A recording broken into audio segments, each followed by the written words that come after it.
Assalamualaikum warahmatullahi wabarakatuh. Nama saya Rahma Pertiwi dari kelas 10 IPA 2. Hari ini saya akan mempresentasikan proyek UTS Sejarah Indonesia yang berjudul Kisah Pembantaian Tragis di Rawa Gede.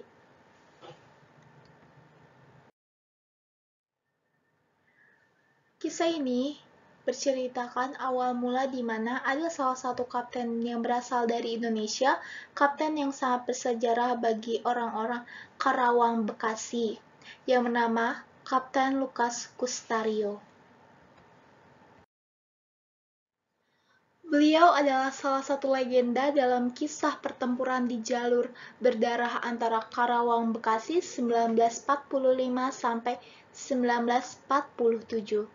Tidak ada angka pastinya, tapi diakui cukup banyak oleh prajurit Kenil atau yang sekarang kita bisa sebut tentara kerajaan Hindia Belanda yang menjadi korban dengan sergapan maut Kompi Lukas Kustario pada saat itu. Karena merasa jengkel karena tusukan-tusukan maut Kapten Lukas, Divisi 1 Kenil pun mengirim pasukan ke Rawa Gede, dusun yang kini masuk Desa Balongsari, Rawamerta, Karawang, Jawa Barat. Ada laporan bahwa patroli Kenil ditembaki di Rawa Gede. Maka pada dini hari Selasa 9 Desember 1947, tepatnya pukul 4 dini hari waktu Indonesia bagian Barat, Rawa Gede dikepung oleh pasukan Kenil yang dipimpin oleh seorang mayor dan diperkuat prajurit para komando DST Baret Hijau. Siapa yang terlihat keluar di desa ditembaki? Warga yang diminta menunjukkan posisi Pak Lukas, di mana pada saat itu Pak Lukas melarikan diri dari Rawa Gede setelah bersembunyi dari pasukan Kenil. Namun tak ada satupun yang menjawabnya. Puncaknya, warga desa dikumpulkan di tanah lapang, terutama kaum lelaki termasuk remajanya. Laras bedil dan moncong senapan mengarah ke mereka.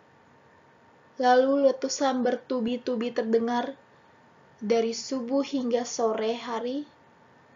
Ratusan raga rebah ke tanah, bersimpah darah, dan sunyi tanpa suara.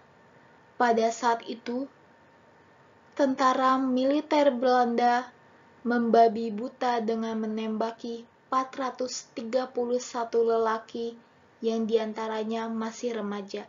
Dan pada saat kejadian, Rawa Gede ini sedang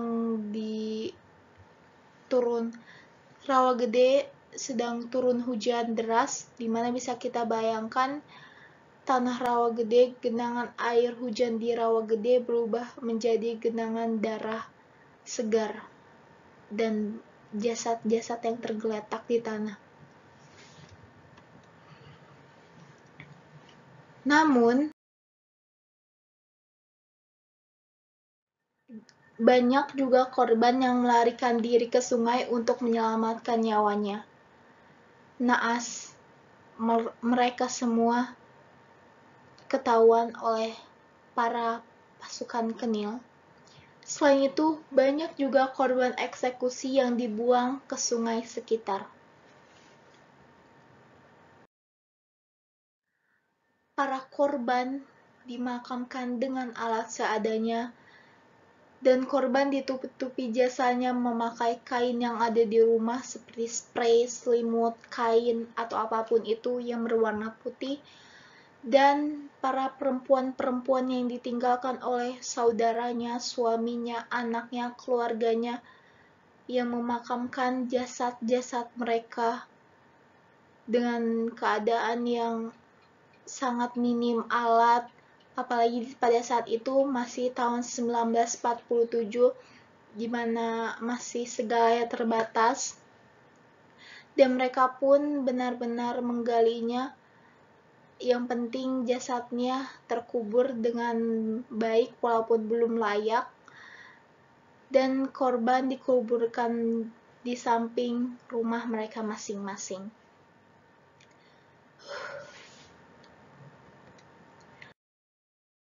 Dalam peristiwa ini ada salah satu peristiwa haru dari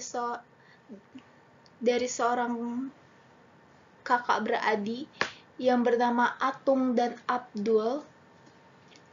Atung dan Abdul ini adalah dua bersaudara berumur 15 tahun dan 17 tahun, di mana mereka berdua adalah incaran atau yang bisa kita sebut mangsa empuk untuk warga Kenil.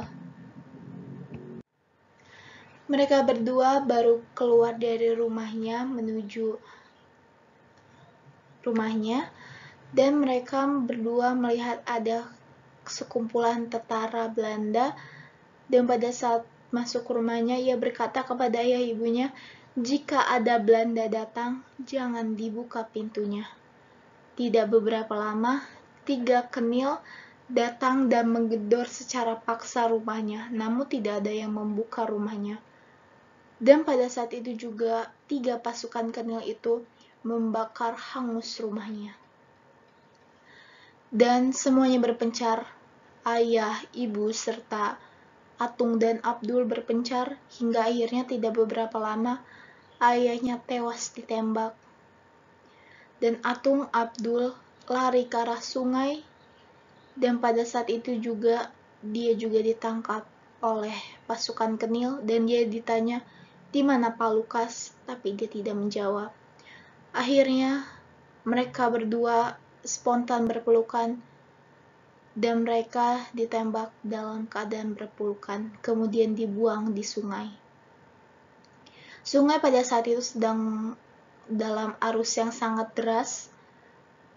Sangat susah juga untuk mencari mereka berdua, sampai akhirnya 4-5 hari kemudian ibunya menemukan salah satu dari mereka di dekat sungai, dan pada saat ditarik mereka masih dalam keadaan berpelukan. Kejadian mereka,